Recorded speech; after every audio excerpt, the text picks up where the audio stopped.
What's going on, everybody? My name is Austin, My name is Josiah. and we are the Super Cinema Bros. All right. How's it going, Josiah? Hey, doing well, man. How you doing, Austin? I'm doing all right. It's been a long day, but I'm ready to talk about a good movie. What do we got on? Yeah. What do we got on the docket today? Today we're talking about Across the Spider-Verse. Sorry, start that off with Spider-Man: Across the Spider-Verse. That might have been the full name. Y'all know what we're talking about. Spider-Man: Across the Spider-Verse. Was that verse capitalized? Does that mean something? Everything except for the was capitalized. Ah, okay. All right. That already starts you off knowing that it's going to be a good movie. Not that I'm saying it was a good... I'm saying it's a good movie. Now, this is the sequel to Spider-Man. Is it Into or Enter the Spider-Verse? Into the Spider-Verse. Into the Spider-Verse. So this is a part 2 of what is expected to be a 3-part trilogy. That's a mild spoiler, but it's kind of been announced, and I don't think it's too much of a spoiler. Yeah, not too much. Not too much. Not too much. If you're, You know what is a spoiler? say it again. You know what is a spoiler? There's a pair of shoes that came out of this movie that they only released 100 of yesterday. Apparently, Oh, really? I couldn't get my hands on it, unfortunately. But you know, we'll get to that later on, and that is probably going to influence my opinion of this movie. All right. So let's get into it. What is this movie about? Just a quick rundown of like the themes and the messages of this movie. How would you summarize kind of the essence of what this movie is? What do you think are the main messages or takeaways, and a broad kind of bird's eye view of the movie? Yeah. So for this film, it's about Miles Morales and the people around him in his life, whether they're his parents or the other spider people, spider avatars, which I guess they don't technically call them. Well, I guess in the comics there's spider totems. Each Spider-Man's a spider totem, but that's digressing a bit. Yeah, so essentially this film, we get reintroduced to Gwen first, who sets up Miles, sets up her story of not like having a crew. And then we wind up getting reintroduced to Miles, who's a year later in both his Spider-Man career and his educational career as well. He is doing both, but yeah, it seems like the school one is kind of hitting some very, very mild rockiness, depending on what family you've come from. He's still actually excelling quite a bit. And the main crux of the film winds up being he interacts with a villain that then wants to become his nemesis. That villain kind of gets jettisoned on that path a little bit. And through that, Miles winds up connecting back with Gwen, one of the many spider totem characters from the first movie. Gwen was one that, well, he seemed to have a little interest in. Yeah, I mean, how much of this movie are we trying to spoil at this point? Like, because I feel like I'm talking around something. Spoiler alert. Spoiler alert. You've been warned. Watch the movie and come back and join us at this point once you finish the film, and you can enjoy this conversation essentially spoiler free because you've already seen it. All right. With that Been said, warned. you've been warned. Here we go. All right. So the true story in this story is there's a girl made of fire that falls in love with the water boy. And no, sorry. That is a different movie. Anyway, Spider-Man. Sorry. And you know what? Sometimes it's not funny. I can own up to it. Spider-Man. This movie, yeah. So Gwen, all the characters of Spider-Man, except for Miles' parents and Gonki, who's his like high school roommate, they're separate. They're in their own dimensions again. So the Peter B. Parker that we knew, it's another dimension, and back in his own dimension most of the time. So is Gwen. So is the rest of the crew. But Miles is on his own. Coming to find out, Gwen, Peter B., and some of those other versions of Spider-Man have actually kind of conglomerated under Spider-Man 2099, who we're introduced to again in this movie, who's briefly shown at the end of the last movie. Miguel O'Hara is aware. So yeah, Miguel O'Hara started this, like, I forgot what he called I don't think he even named their group. Anyways, he started this group of people that can jump through dimensions using a wrist device that he wound up creating with his AI partner. And so in that first movie, the collider wound up converging the multiverse in unwarranted and unknown sort of ways. And so it's, even though they're able to destroy the collider and stop Kingpin, that set into motion spider villains and maybe even heroes, but at least in this movie, just spider villains appearing in other dimensions that they're not supposed to be. So Miguel and his crew are trying to go find those people, bring them back to the dimension, send them back to the dimension that they came from, and I guess ultimately try and find a way to stop the convergence, of some of these dimensions from the multiverse. They don't really say very much about that. Right now, it's just kind of like they're kind of like band-aiding sort of an open wound as they go. And maybe in the next movie, they'll get to like, how do we finally actually like close it or separate it or stop it? But anyways, so yeah, you start off re-meeting Gwen, who also is, she's back at her own dimension. She's got, Spider-Man woes of she lost her best friend, Peter, when, he became the Lizard, lost father, who's a captain, thought that she's the one that killed him. He didn't know that she was Spider-Woman. Anyways, another dimension, Vulture winds up being in her dimension. That brings together her being rejected by her father ultimately after she winds up revealing herself to him, and then coming across Miguel. She winds up with Spider-Woman joining Miguel. Then we cut to Miles. Miles is being Spider-Man. He's been Spider-Man for a year. He's kind of getting kind of cocky about it, sort of lazy about it in some ways. He winds up coming across this all-white villain named the Spot. Anyways, doesn't fully stop Spot. Parents are grilling him about like why he's not showing up to class and stuff like that. Ultimately, we wind up seeing that Spot winds up escaping. Gwen comes into his dimension again to try and stop Spot, but because she winds up detouring to visit him, he actually gets away. He succeeds in activating more of his Spot ability that allows him to go throughout the multiverse, which then catapults us into like the second act of the film, where Miles follows Gwen when he's not supposed to into the multiverse to a location. Spot's gotten more powerful. They don't wind up catching him ultimately. He gets away, gets even more powerful. Miles, Gwen, and the rest of the crew go back to Miguel, Spider-Man 2099's HQ. We meet all these other Spider-Men. He essentially tells Miles that he's the problem. He started all this with destroying the super collider and all that stuff, and that there's something called canon events across all the Spider-Men, in which main moments in each of their lives have to happen. And so in that previous world, Miles stopped a canon event, which is going to be supposedly the precursor to like a domino effect to destroy all of the multiverses, according to Miguel. Now we did have Gwen very briefly and another introduced character, Spider-Punk, question that, how sure he was about that. Irregardless, he wanted to keep Miles locked down. I don't know if he was going to keep him there or just send him back to his dimension and like prevent him from interfering. Either way, Miles winds up escaping after all these Spider-Man chase him down. He gets back to the HQ after leading them far away so that there's hardly anyone there.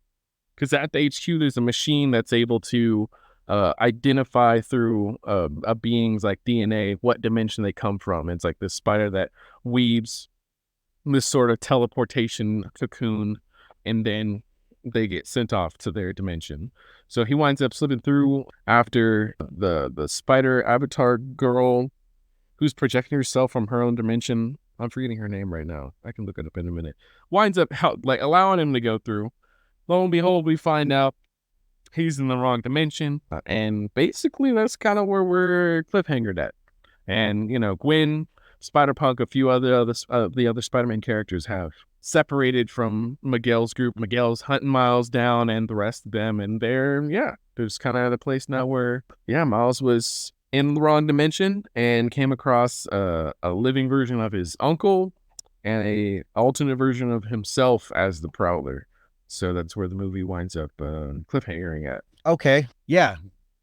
Great summary. Thank you for that. Yeah. In addition to that, for me, as I watched it, I'm always thinking of the questions that I'm worst at answering. And for some reason, like, what are the themes? It's like, I always struggle with that for some reason. I don't know why. But what screams to me as I'm listening to that, I was like, all right, there's a clear theme of like work-life balance or imbalance that's kind of being played with.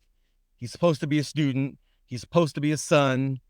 And Spider-Man is kind of getting in the way of both of those. It's taking time away from his studies in a very practical sense. And he has to lie to his parents about what he's really doing and who he really is. And so there's that. I think the theme of events that are set in motion will come to some fruition, right? So things that happen with the Collider and what happened with the scientist who became Spot in this movie. Those are things that were set in motion in the first installment, Into the Spider-Verse. And now those things are playing out in real time in this movie. I think there's a theme of, like dual identity. There's a theme of, it's kind of like, how would you say? Is it destiny versus fate? And how much control do you really have over it? Is what Miles doing ultimately part of what was supposed to happen? Is he breaking from what was supposed to happen? Is what he's doing predetermined and predestined? Or is he charting a different course in the actions that he's taking? This is not a religious movie in any respect, and there's no theological overtones. But I guess at the very least, it's a philosophical overtone about, like free will versus predetermined. Is it fatalism? Is free will a real thing? It kind of touches on those a little bit. It doesn't seek, the film does not seek to be overly philosophical, but it touches on these themes. And there's also kind of like, they're kind of giving Miles Morales his own kind of like Neo story. He kind of is the anomaly, so to speak. Mm-hmm. He's breaking with what everybody else has done. Yeah. Yeah. So you're touching upon so many things that I think, so many themes that do come up with in this film. But for me, one of the bigger elements that give me a little bit of pause, I did thoroughly enjoy this movie, but one of the things that gives me a little pause is I feel like, the theming isn't clear. I can be pretty bad about like guessing the theming and like the motives and the arcs for characters in films myself as well. But I think this one, especially compared to the first one, is definitely more complicated. And I think that's probably one of the biggest negatives for me. But I'm wondering it's like, so I watched this film 3 times and I'm like, it might just be an effect of this being basically part 1 of a 2-part story, even though it's like 3 parts across the entire like trilogy or so. This one doesn't feel as like standalone as the first one could, which winds up being true in this kind of situation. But I feel like this in particular almost feels like it is half of a movie, half of a larger story that'll share with the second one. So I'm curious to see like when the third part comes out, if when we look at the second 2 movies, it'll like the theming will be a lot clearer. This is kind of like the directors made the opposite decisions that the John Wick directors made, right? There was supposed to be a part 5. At least it's hinted that there was supposed to be a part 5. People were saying that there was going to be a part 5. And then they ended up just consolidating all of that into a very long, extended part 4 that basically, concludes the story of John Wick, more or less, as far as I know. Mm-hmm. In this movie, I almost get the sense that they wanted to just wrap this up in 2 movies, but they were playing with so many different themes, so many different characters, so many different locations, and the stakes were so big. And we'll get into that. And when we're talking about what we like and don't like, Yeah, I mean, the movie is already like 2 hours, 15 minutes long or something. It's a long movie, especially for an animated feature, which normally hovers around the 90-minute line. Like, this is a good 45 minutes longer than that. I don't remember how long the first movie was, but it's definitely longer than the first movie. And yeah, I mean, I forgot to, family is clearly a huge theme in this. Love and the destiny of love. There's a part where Gwen says, in every universe, Gwen falls in love with Spider-Man or Miles Morales, and it never ends well, Mm-hmm. right? Yeah. Trinity was telling Neo, I have this vision, and I don't know, things might not end so well. ... And so, yeah, it gives me a lot of like Matrix Reloaded and Revolutions vibes, but in a good way. I don't want to talk about those movies. We can talk about those movies in another podcast. But like for the purposes of this film, I think they drew a lot of inspiration from like Neo's story arc, amongst other things. This is by no means just a port of the Matrix into the Spider-Verse. It's not that, but there are similarities. Yeah. All right, so we have now discussed. You gave an executive summary of the plot. Yeah. Any other thoughts before we continue this conversation regarding? Yeah, so within the theme category, I would say not as clear as the first one, where the first one was the whole great expectations and decide who you want to be. This one doesn't doesn't spoon feed you in that way, and I don't think you can pick it up like so very clearly either. I kind of surmise the theme as a as if I were trying to sum it up in a word, it would be trust. Whether that's trust given or trust earned. It's like Gwen wasn't able to put her trust in her father. With who she was. Same thing with Miles and his parents. His parents initially weren't necessarily putting their trust completely in Miles. That even though he was getting a B, which is not terrible at all in a class, that he was, trying to do what he could, and that he wasn't just being lazy or putting trust that, some of they knew he was holding some things back. Thankfully, Rio at one point does wind up putting her trust early on and allows him to go, search for Gwen. But then, Miles is not trusted by Miguel's group, Miles also doesn't trust Miguel's conclusions either. No, definitely not. But there's also like, see, with a couple of different plot points, there's almost different themes sort of connected there. I think trust is still the biggest one. Gwen doesn't trust him with the information that he is the problem, or that they're specifically avoiding him because he's supposed to be the problem. And I think Miles to some degree isn't necessarily trusting some of his instincts potentially as well. Like he knows, he going invisible, he sees some extra things that are going on that's not being told to him as well, while he's overhearing Gwen and Spider-Woman. But he seems like he's an intelligent enough kid to be able to figure out that there is something going on, especially when he like arrives at the Spider headquarters and sees all those people there. Like he really should be putting things together. Yeah. So, but another theme that's kind of there in the beginning that's not directly connected to the like Spider Society sort of portion, but it's kind of like the greater threat overall, is the Spot.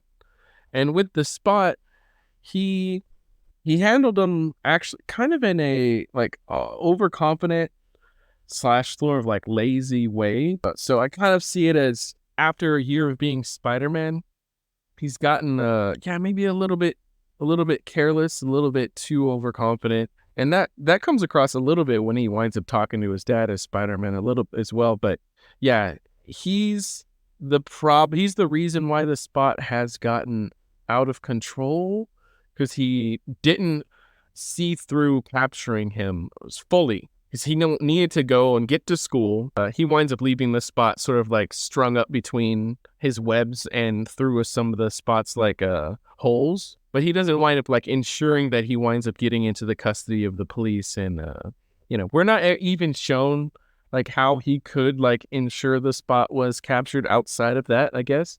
But he does actually, when he gets to school, talk to his roommate Gonki and like ask him to like contact the police and let them know that the spot is in that location. So yeah, I'm not sure what word that would be as far as theming goes, but yeah, it's maybe careless, possibly. It's like carelessness. Leaving So, things undone. yeah. Yeah. So, yeah. So that's kind of what I think theming is a little bit. And I did think of why I kind of feel like the story is unfinished because, yeah, with the spot we see the start of the spot, interacting with Spider-Man, going on the like journey of the spot, going to get more power, and then there comes the moment where the spot gets almost basically all the power, and we wind up seeing like a future version of like, what's going to happen through Miles and Spot's connection. Yeah, through the premonition, which probably kind of correlates storyline wise to maybe like either the middle of the second act, which would be like the false defeat for a character, or potentially even the end of a second act. So we don't get, third act or potentially even like the second half of a second act with Miles and the Spot. Same thing is very true about Miles and Gwen in the Spider Society. He's essentially, like he gets introduced into the Spider Society, which would be like the start of the second act. And then by the end of the movie, he is essentially, cast out, which also falls in line with where an arc would be in the second act of a greater story. So these plot points very clearly are, cliffhangering a greater story that'll unfold in the next movie. Yeah. Now, I did watch it, like I said, 3 times, and I did very much wind up enjoying each time. I went back watching it the second and third times, seeing if I would like still like the movie as like a standalone film, quote unquote standalone film, but I still really very much enjoyed it. And I think that just really comes down to very, very likable characters that feel human, characters that are just like going on a journey, making mistakes. And I think Spider-Man overall winds up being interesting as a character when he's become the underdog, when he's being put into a situation that like we don't know how he's going to get out of, but like he does even acrobatically, he winds up doing something very entertaining to watch. So even though this movie is like all like almost build up and all like fall and we're not rising yet, I think it's always entertaining to watch a character like Miles and Gwen and Spider-Man overall get into a tight spot, potentially sometimes even more enjoyable than seeing them get out of the tight spot, but I'm sure it will be as well. Yeah. So just to put a bow on the themes and the messages, I would say, just to concur with what you're saying, to me, it's kind of like there's the trust issue, and it kind of ties into like the theme of like unintended consequences, for better or for worse. Like even at the very, very end of the movie, where you see Gwen with all of the other Spider-Man that you saw from the first movie that are going on this rescue mission to save Miles. Yeah, like there's a series of unintended consequences based on things that were set in motion in the film before. And so lots of different themes going around. And it could be a complete mess. But I will say, as we end this segment of the review, in my own personal opinion, I think that it navigates and it threads that needle pretty well. It could have been a gigantic mess. Yeah, definitely could have been a gigantic mess. Probably. So, my hat off to the writers and to the directors for kind of navigating numerous plot lines, or maybe not numerous plot lines, but a few plot lines and numerous message themes, motifs, and allusions to things.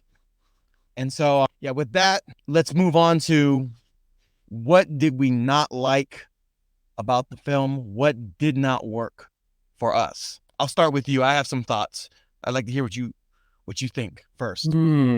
What didn't work? So upon first viewing, there were a few couple characters in particular that were really difficult to read. Like this movie definitely improved upon further viewing.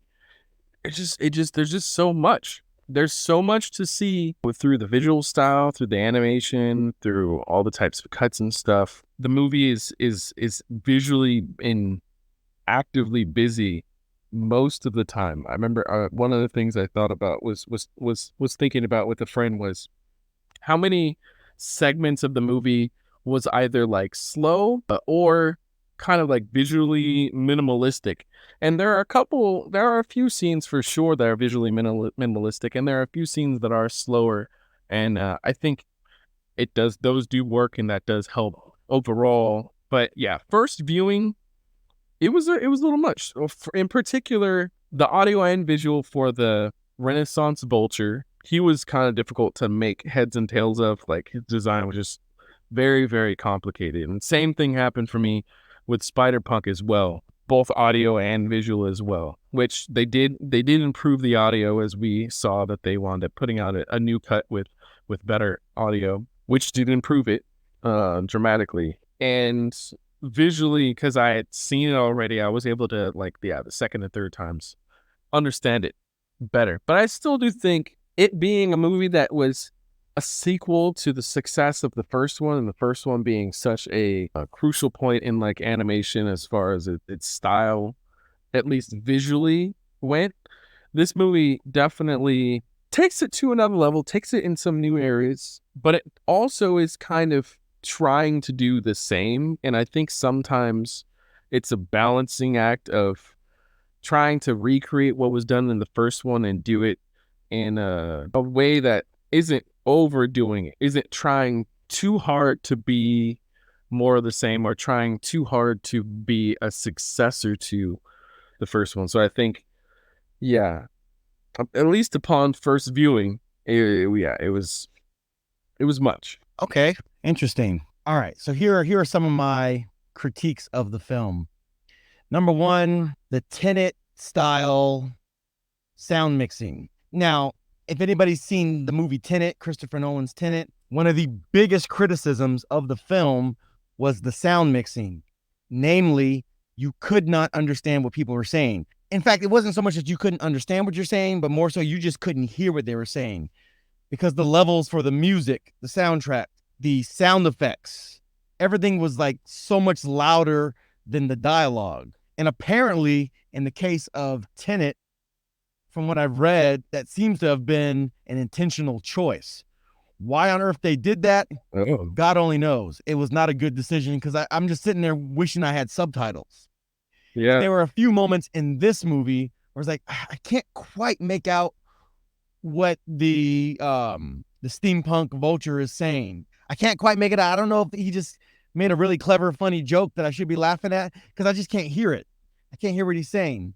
Yeah. It makes you feel like you're missing out on something. So the sound mixing would probably be my first critique. My second critique is kind of a critique I would have of the first movie, which is because of the style that they're going for, there's a certain blurriness to the whole picture. And I come away thinking like, man, should I have been wearing 3D goggles so I could like watch this? Yeah. Yeah. It's a weird like visual dynamic. Like I don't get it. I'm like, why? Like I feel like my eyes are like it's.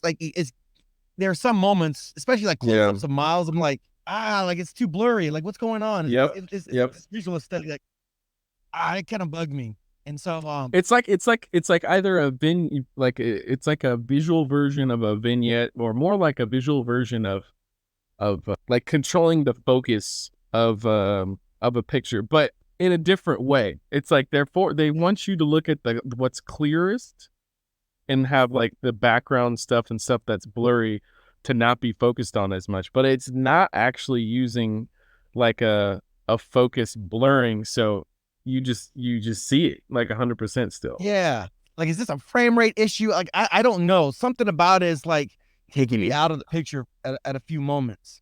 Yeah. And so it makes you feel like you're missing out on something. So the sound mixing would probably be my third critique. My fourth critique is kind of a critique I would have of the first movie, which is because of the style that they're going for, I think it's a critique I would have of the first movie, which is because of the style that they're going for, I think it's a critique I would have of the first movie. Yeah. So there's the sound mixing, there's the kind of the weird stylistic choice that they made, Yeah. which isn't a problem the whole movie through, just certain moments.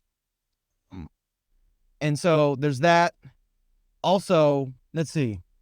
I think all of my other criticisms are just little MacGuffin issues with the plot. Yeah, yeah. Like we've established that he's invisible, and so it's one of those things where like it would make the most sense when he's trying to escape that he would just be invisible and nobody would see him, and you would just make it to his destination. Yeah. But if they relied on that, then we would have missed out on the coolest part of the entire movie. The most fun, the funniest, the most entertaining, the most satisfying portion of the film, which is the big Spider-Man chase. They're all trying to catch up in the big scramble. They're trying to catch Miles Morales before he escapes. Yeah. And so, I mean, he could have just been invisible and none of that would have happened.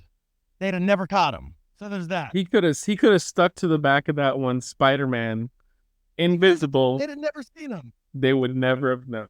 Now, either, I feel like either they should have found the way around that, like, all right, we can still sense his heat signature, blah, blah, blah, sci-fi, derpity, or they should have just gone about it differently. Spider Bite, sorry to interrupt, but Spider Bite, the girl at the computer that was the avatar she was projecting herself, she went through a number of visual modes, and she did wind up finding a mode where she could see him invisible. Or maybe somebody put a tracker on him or something. Yeah, yeah. They could have found a way to like account for that. My biggest issue is, okay, so he escapes from all of them. Okay, fine. And then he gets back to the lab, and then he just starts using computers and starts doing stuff. Now, this is a criticism I have of movies that involve technology. Anytime there's a hacker, they're just constantly, endlessly typing, right? Like, what operating system are you using? Why does the operating system look like a PowerPoint presentation? Yeah. What's going on? Yeah. And so, I mean, there's a little bit of that. Like, okay, he doesn't know how to use any of these computers. He's never seen them before. How is he like accessing programs and stuff? Yeah.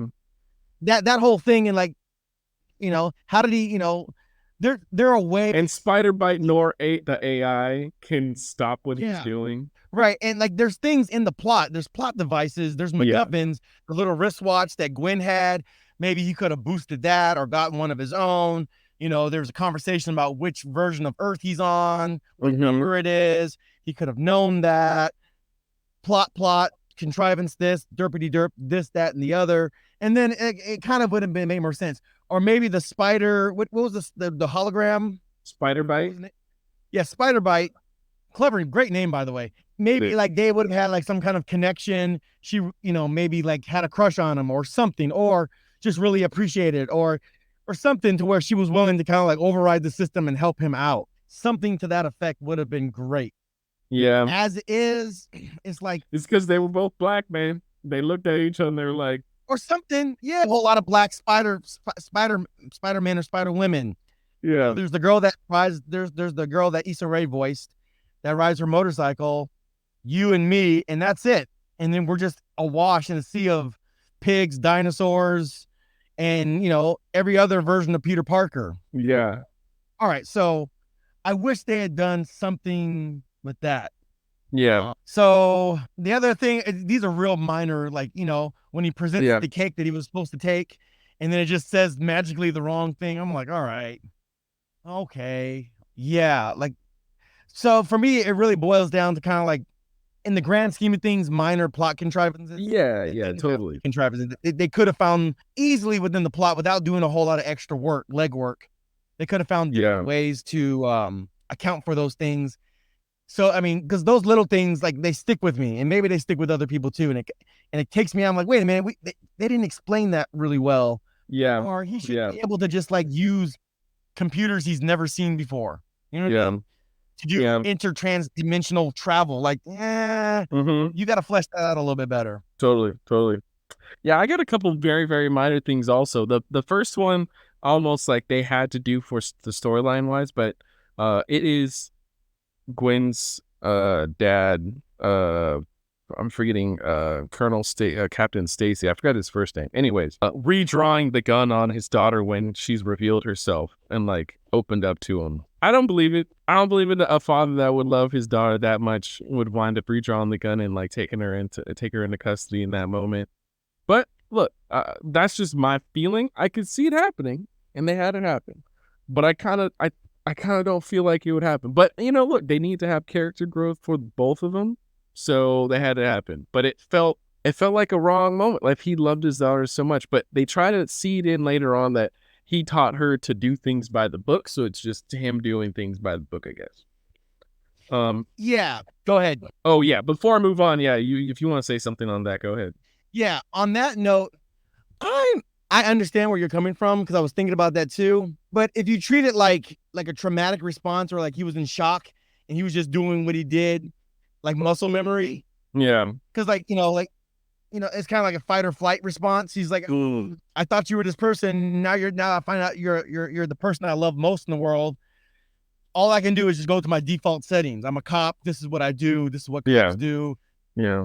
It's almost like I almost felt like he wasn't in control of his body in that moment. Like he was just like he was in shock. Like, what do you? I see what you mean. Like, yeah. I don't have enough time I don't have the time or the wherewithal to process what I'm seeing right now. Yeah. And so all I can do is like put you in jail and then try to sort it out once I can sit down and like think and breathe for a second. Sure. Yeah. So I totally understand what you're saying, but I can almost for me, I was like, yeah, I can kind of see that. Yeah. Or maybe their relationship is more broken than we were led to believe in that quick little montage of events that happened. Yeah, it could be. Maybe there really is a rift between them or something. Yeah, exactly. So it's very minor, and I actually still do wind up liking the story that happens through it. And I think among things that I liked, like I think the reconnection between him and his daughter at the end of the movie is really beautiful, and the art they use during both of those scenes, I think I really like quite a bit. They really did a fantastic job of recreating the Spider-Gwen comic book art style. Got it. Let's take that and let's transition to the next part. Is what did we enjoy about this film? What did we like about it? What really worked for us? I'll start this one off. I got a few thoughts on it because I want to hear what you think about it. All right, so I'll begin by saying I liked the trailer, less for what it showed us regarding the film and more for what it didn't spoil for us. Like when you watch the trailer, Spot is just he's just a goofball, kind of a comic foil, right?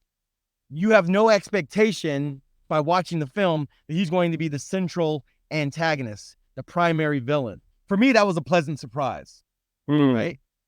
And that it was actually a character from the last film that got caught up in the whole, what'd you call it, the reactor? The collider? The collider, yeah.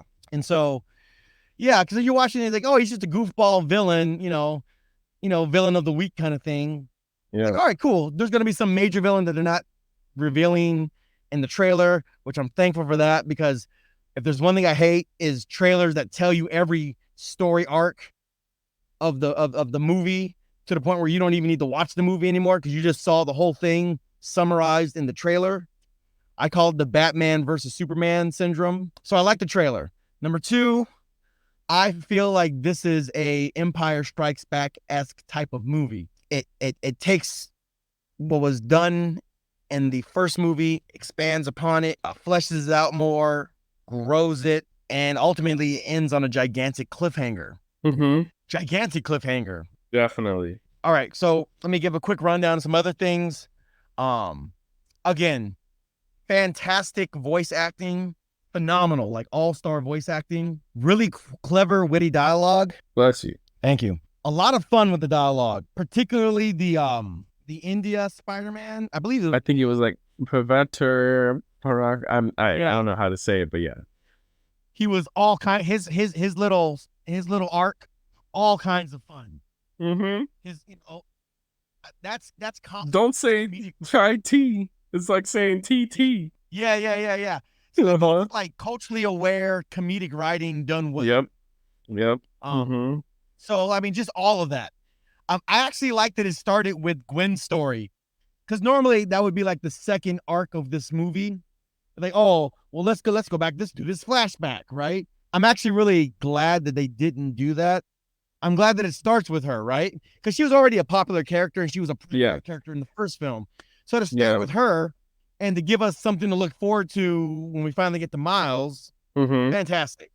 Let's see. The chase scene. As much as I kind of quibble with the fact that he was invisible and kind of got away with it. Man, that was just incredible fun. Yeah. And even though they show you pieces of it in the trailer, good effect. Man, it didn't ruin it at all. Like, it was a lot, man. I mean, it embraces meme culture. It embraces the Spider-Man. Is you, like all that. There was just a lot of thought. I felt this movie was a labor of love, and it was a labor of love for the source material and for the fans of that source material. Yeah. Whatever version that you like that made an appearance in the film, I think they did justice to that version of it. And I say that not really knowing it myself because I haven't read all that source material, but I haven't seen anything on the internet that suggested that like they really crapped on a certain version of Spider-Man. It's like, man, I saw Spider-Man is a 2099. Well, that was the main one, but there was also Unlimited Spider-Man in there, who was kind of like Spider-Man 2099. Like, they did an animated series after the 90s one, like very briefly. He was in there for a hot second. And then one of my favorites, Spectacular Spider-Man. Although I do have a minor gripe with the one scene where all of them are surrounding Miles and they use some like bad CG versions of the Spider-Man, but I could let that go a little bit. Right. So yeah, it's like, man, tell me Oscar Isaac stays winning without telling me Oscar Isaac stays winning. Like, he did. I mean, like all of them, Issa Rae, Marshala Ali, everybody. Amazing voice, man. Amazing. I love hearing Aaron. Andy Samberg, right? He did the brooding, moody Spider-Man. Which one of it you just said? Yeah, that was Ben Reilly. Yeah, I mean, they knocked it out of the park with the voice acting. Yeah, again, Peter B. Parker. I forgot the name. Was it Jake? I'm forgetting his last name right now, but he was in New Girl. That guy. Yeah, fantastic job. You know, I hate to go back a half second, but you did remind me of one thing that I was thinking of that was like that got me, that was a little bit of a gripe. And they kind of have a little bit of an out, but Spider-Man as a character is that guy who will try and do the right thing no matter the odds, I feel. So them not trying to like help him stop his father from being killed, I feel like in a way is like a fundamental faux pas in a way for me for Spider-Man. Like they're approaching it so much like, oh man, I don't know, like Batman would or something, or I can't think of the character right now on the top of my head in Marvel. Maybe almost like Doctor Doom or something like that, where they're thinking they're leading with their head and not with their heart. But I get it because multiple worlds like Miguel's world have now vanished. I can understand to some degree that they are kind of like resigned to the canon events need to happen, but I just feel like, especially Peter B. Parker and his like core crew, I feel like they should have already from the get-go not gone along with it. But then you don't have the arc, so it's difficult. I understand they had to like, it's one of those things that shows you, like you're saying with Oscar Isaac, show me something, him succeeding without telling me he's succeeding, basically. This is one of those details that's like, show me this movie wasn't thought of from the beginning without telling me this movie wasn't thought of from the beginning as a trilogy, like one single story. So that's one kind of one gripe for me. But then also, a small minor thing, like with Miguel in the beginning, like taking out his fangs, like was he about to kill the Vulture? Were they making? I know they've definitely made him the character that will make the quote unquote tough decision and allow people to die. But I was like unclear if they were also trying to say like he also makes the tough decision sometimes to like murder people as well, which may be something they're leaving hanging for the next movie where he's like continuing to be the like the first antagonist. But anyways, that's a little like murky for me as well. Yeah, when it comes to that whole thing, and this goes back into another thing that I liked, which is basically all the Easter eggs, tons of Easter eggs. But like all the people that had sided with Spider-Man 2099, they'd already lost their Uncle Ben, right? Like Miles technically hasn't lost his version of Uncle Ben yet. So like I almost think it's like a grief response that like, and They haven't all lost it. Maybe some of them. They haven't all lost it. Some of them have, but not all of them. I mean, many of them have lost their version of Uncle Ben.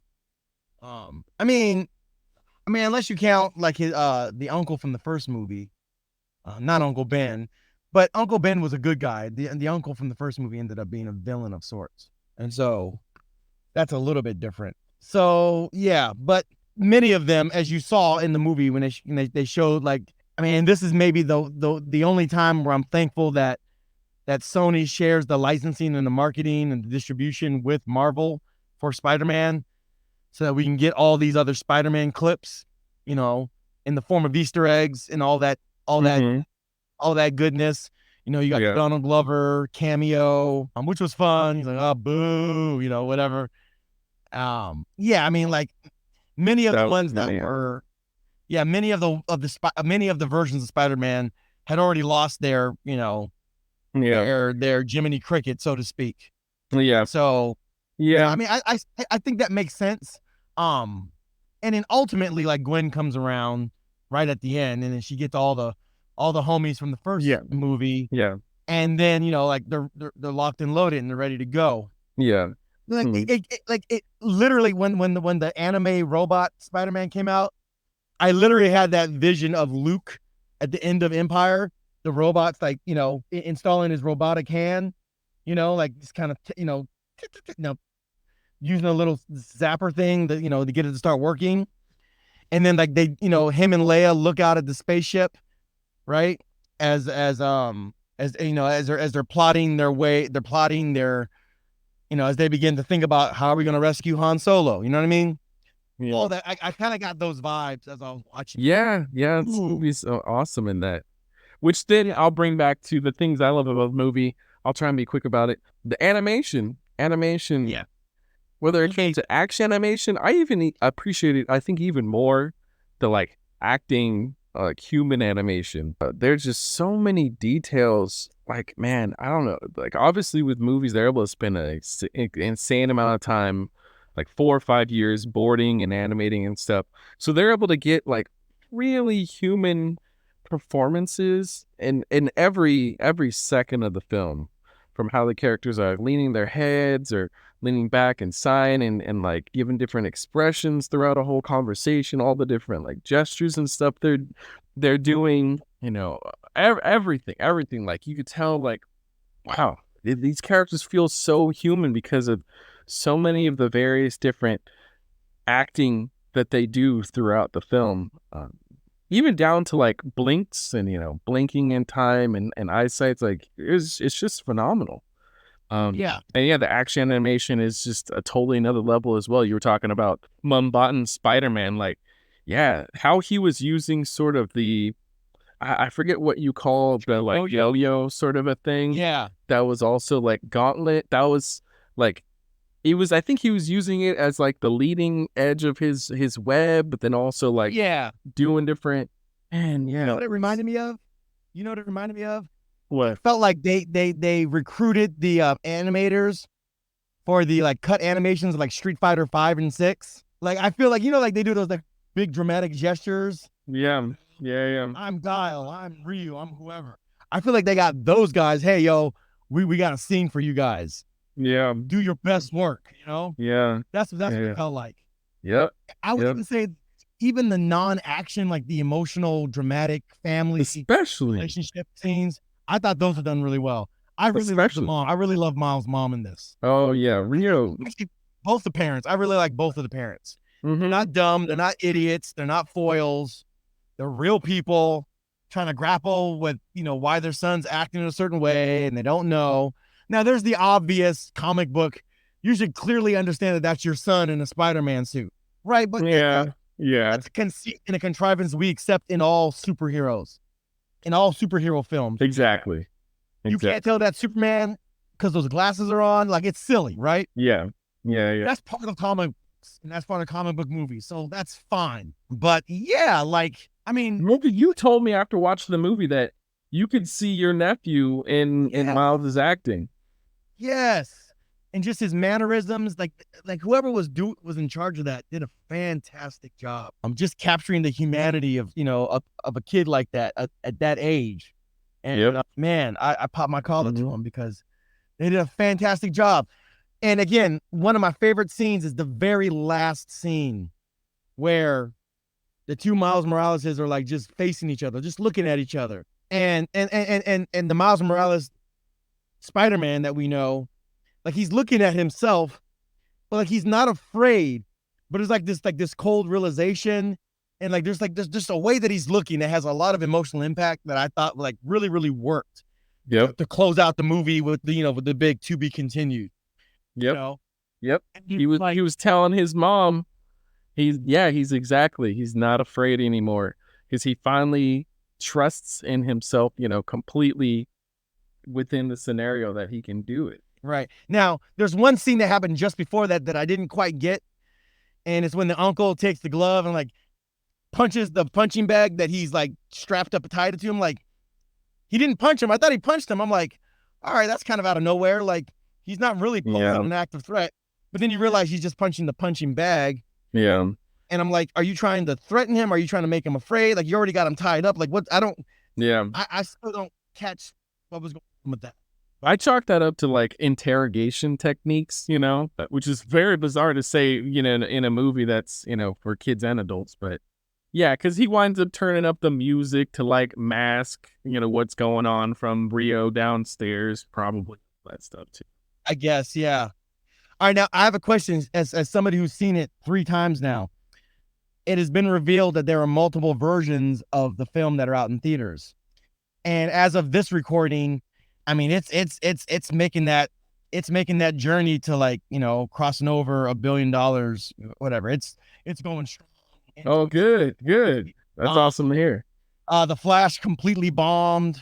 Elemental bomb. Like, these movies are not doing well, but this movie is just like lightning in a bottle.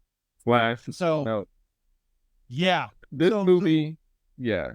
It deserves. What do you think about the various versions and edits that are circulating different movie theaters? Like, what do you think about that? Do you think that's good marketing? Do you think that's good storytelling? Like, what are your thoughts on that? I think it's a fun little adventure to put people on. I think, any way to like engage your audience in a way like that and kind of like treat them is awesome. I think it's a little bit smaller than I would want it to be personally, because I think it only amounts to like a few dialogue parts here and there. But I think it's awesome, man. It's like finding, a little extra whatever of what you love, it's like cracking open some candy or whatever, you discover that there's like a little tiny treat in there.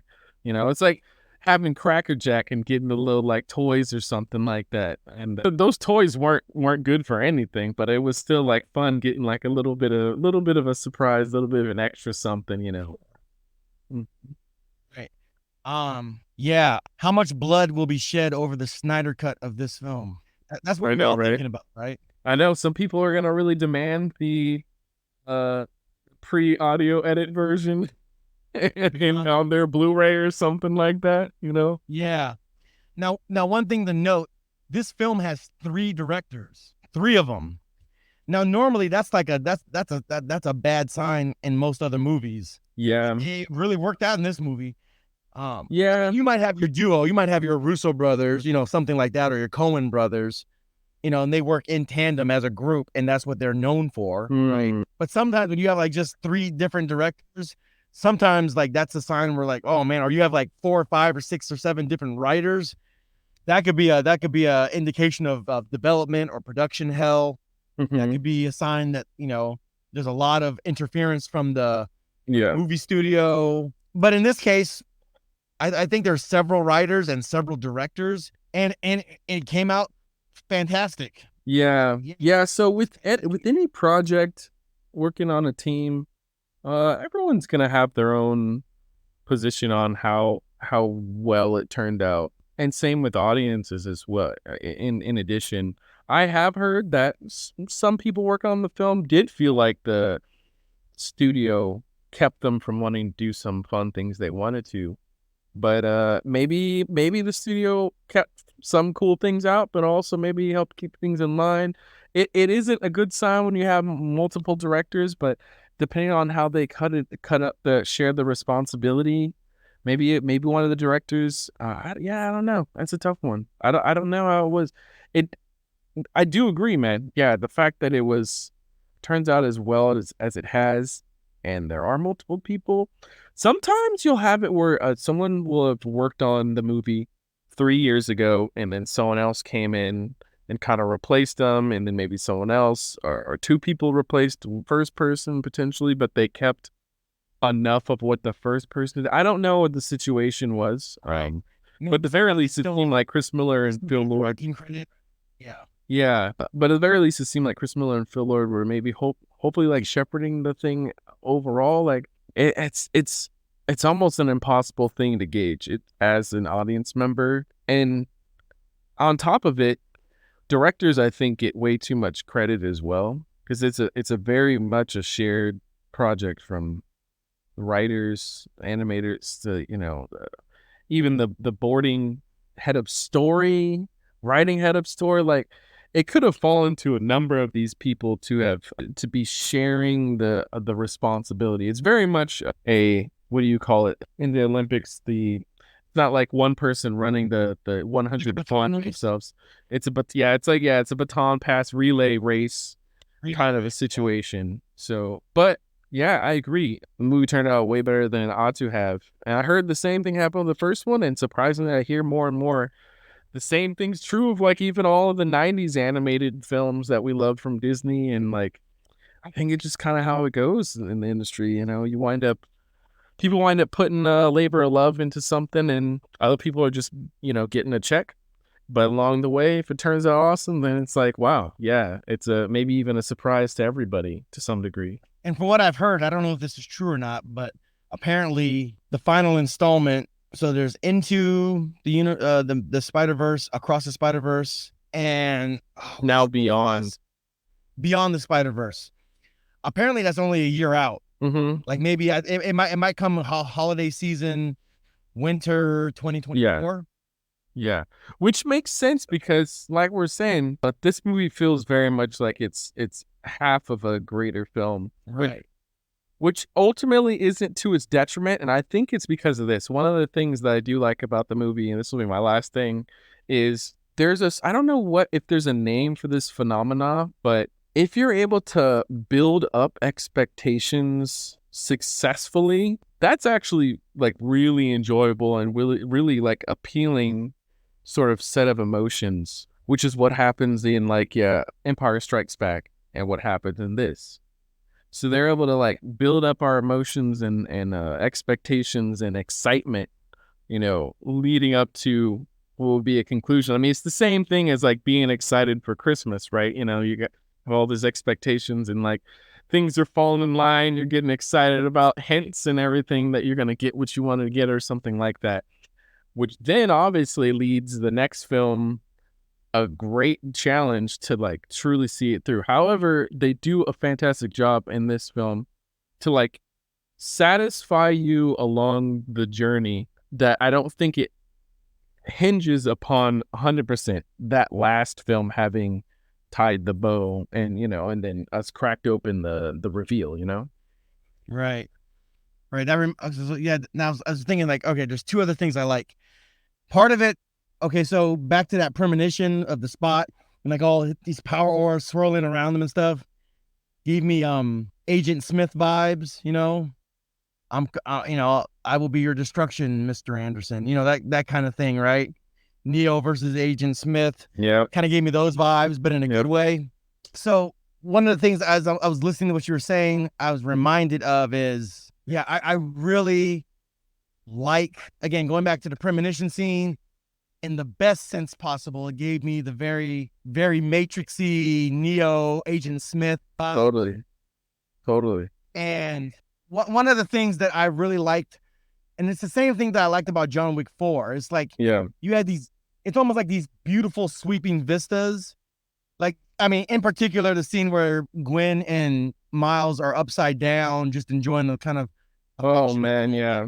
you know, they're upside down, but you just see the city and it just looks beautiful. Oh boy, yeah. I meant to say for those Spider-Man. Yeah, these big wide angle made for IMAX, like sprawling. Yeah. Metropolis. You know, just the sense of movement when they're swinging on their webs. Yep. That's a lot of fun to watch. The way that the camera follows Miles Morales when he's doing things, when he's butterfingers and making mistakes, when he's, you know, saving himself by spinning the web right at the right time and stopping himself from crashing into something. Like, a lot of that just really, really worked for me. Yeah. And again, my goodness, when we get to Mumbai, and it was so well executed, so well choreographed. I mean, even the beginning scene with all the 2099 Spider-Man, Motorcycle Queen, Spider-Man, and Gwen, and they're working together to stop Steampunk Vulture. Yeah. Mm-hmm. I'm like, man, like the stuff they're doing with the camera work is fantastic. It is it's engaging. It keeps you in. It's not too confusing. One thought that I had was when going back to the whole chase scene, and you know the scene where, like, you know, Spider-Man's in the counseling sofa. Oh, and my uncle Ben, what happened? Did he die? And then they all crash through. You know, you see that in the trailer, right? It's a lot. Yeah. There's so much chaos going around, and I feel like this experience, this positive experience, is the same kind of positive experience I would have experienced watching the Transformers movies if it was executed, carried out by more thoughtful people. Whereas, you know, in the Transformers movies is like, all right, wait a minute, is that his arm? Is that his abdomen? Is that his toenail? Like, what's happening right now? I can't see any. I can't understand anything of what I'm looking at. It's giving me a headache. Yeah. This film not only avoided that minefield, that visual minefield, man, like it just like it did it so well. There were so many moving parts. Yeah. I mean, they had to spend like 2 years just on that chase scene. Easy. Just getting that right. Going through numerous cuts and edits and this and that. And the day, let's tweak this just a little bit. Let's get it just the way it should be. Yeah. Yeah. And so, yeah, I mean, just wide angle panoramic shots, you know, again, made for IMAX. Like, there's just a lot of that in this movie. A lot of like thoughtful close-ups and pan outs, camera movement. It's kind of like the best part of some of the live action Spider-Man movies when you're watching, when like, you know, you're tailing Spider-Man as he's swinging around. Yeah. Even the Garfield, Garfield? The Amazing Spider-Man? Yeah. Andrew Garfield? Andrew Garfield. I mean, it captures like the best of what those movies did right. Yeah. I'm not a big fan of those movies, but there are things that they did really well, particularly with Spider-Man and his, you know, use of webs to prevent things from falling or to stop things or to keep things, this and that. One of the things they actually took that like reminds me of that is there's a moment where Miles is holding on to Gwen and the cam is sort of like, it's almost like attached to him. So you wind up like seeing him like reaching out and like holding Gwen. And I think they do like a reverse of it also. Very similar, like in The Amazing Spider-Man, there were a couple scenes like in Amazing Spider-Man 2 where he's like diving from really high and like the cam's like attached to him. So it's like, it's almost like GoPro kind of a situation, you know? Right. Yeah, it's like a body cam of sorts. Yeah. And so, just those types of little twinkles of cleverness, artful execution, thoughtfulness. and just real creativity. Yeah, like I am super stoked when I see stuff like that. It's Hmm. kind of like how it made me feel when I first saw Toy Story as a teenager, right? Yeah. Wow, there's a lot of I could tell there's a whole lot of thought that went into that. Hmm. Um, and Saturday morning on ABC, they would have like these tiny little 30-second or 60-second little Toy Story little short little featurettes in between commercials and stuff. Yeah. Man, these things are so clever. These things are so good, man. There's like these guys are brilliant. And this movie made me feel that way, just watching just so many of those scenes. Yeah. And Yeah. yeah. Okay, so As in a book, when you have a masterful weaver of the word, animation is yeah, it's definitely one of those mediums where when it's done well, when people are they're touching and designing every single part of what you see, it can turn out phenomenal.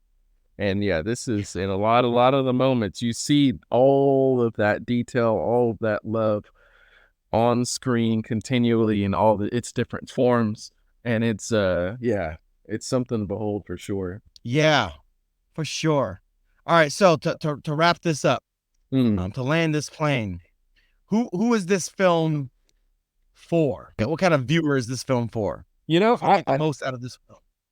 I honestly think this is one of those films that, like what Pixar first aimed at, is trying to appeal to everybody and successfully does that. Now, its story is yeah, it's like what they try to do with the Pixar films. It's not necessarily trying to do a dumbed down story because it's animated, because it's for kids necessarily. Uh because there's real adult and teenage sort of struggles that you wind up seeing across the film. You wind up having like a love story in this. So that I think it's very appealing in that regards. The action is phenomenal. I'll say I could I could recommend anyone to go see this movie, but if I had to pick like a demographic, I think it's going to be easily like man, broad I guess it's all three demographics of like kids, young adults into adults. I mean, I could see even okay, now I think about it, thinking about it being a busy movie for me, even I definitely could see it being overwhelming for people. If you're someone that is that knows that you can be overwhelmed, overstimulated, like visually, auditorily, camera movement and everything like that, then I guess I could say to walk into this warily, maybe still try and go check it out if the story sounds interesting, if the characters and stuff sound appealing and everything, but just know that it's going to be a lot visually. The colors and animation, everything's changing constantly. There's movement all over the thing. It winds up being loud in different moments as well, and so yeah, that'd probably be the only exception that I would put out there. And you know what? I guess I'll add a second one.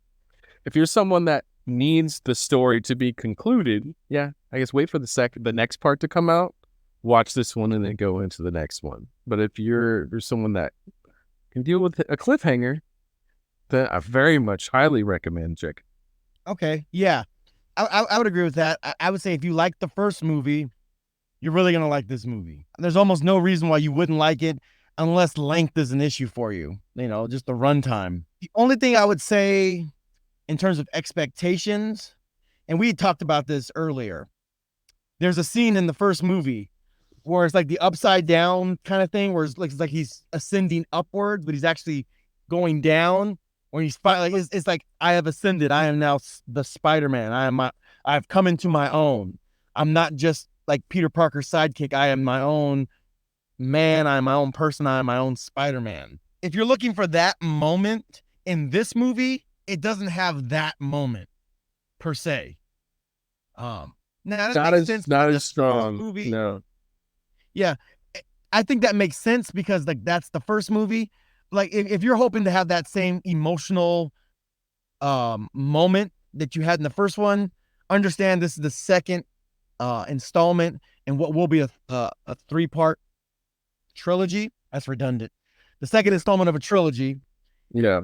And so, in saying that, you might end up getting that moment in the third installment. Totally worth finding out.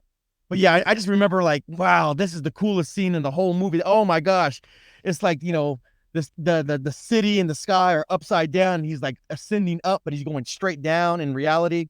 Mm-hmm. And they allude to that. They give an homage to that when Miles and Gwen have their little moment enjoying the scenery. Yeah. Yeah. But that's impactful for a different reason because, like, you know, they're developing feelings for each other. They're drawn to each other. Yeah. Yeah. They have Totally. a warm moment that isn't overly mushy.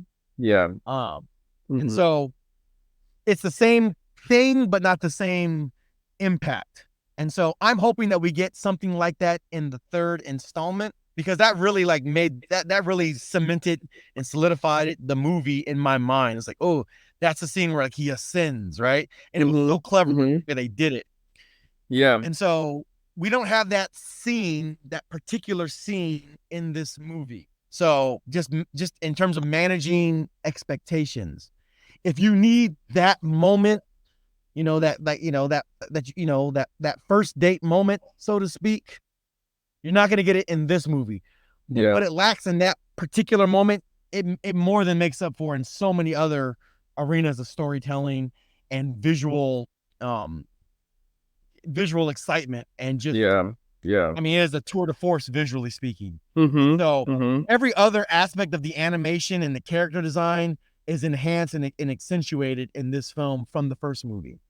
Yeah. Everything is like a step up. And so yeah, that's my only thing, like in terms of who this movie's for or who it might not be for. Like, if you don't like Spider-Man, obviously like this isn't your movie. But like if you enjoyed the first movie, absolutely go and see this movie because you're gonna be very, very happy, I believe. You're gonna be very satisfied with the end product and super excited for the final installment. And so man, thinking about it. We'll sorry, no. Yeah, we were trying to limit ourselves to a smaller amount of time, but like this movie followed itself to be talked. It's a joke. I know. Yeah. Look, I mean, this movie just needed to be talked about, you know? So what's so amazing about that upside down scene? What's initially so amazing about that upside down scene in the first movie is not only is he like ascending literally on screen, but he's falling, and like Spider-Man being upside down is such an iconic element of his character. It just shows that he's like, that is where he's comfortable at in any orientation, especially, you know, upside down, such an iconic with him, like, you know, hanging upside down, whether it was an upside down kiss and all that stuff, and many other moments where Spider-Man's upside down. It's just, it showed that like he's now Spider-Man. He's decided to throw it all into being Spider-Man.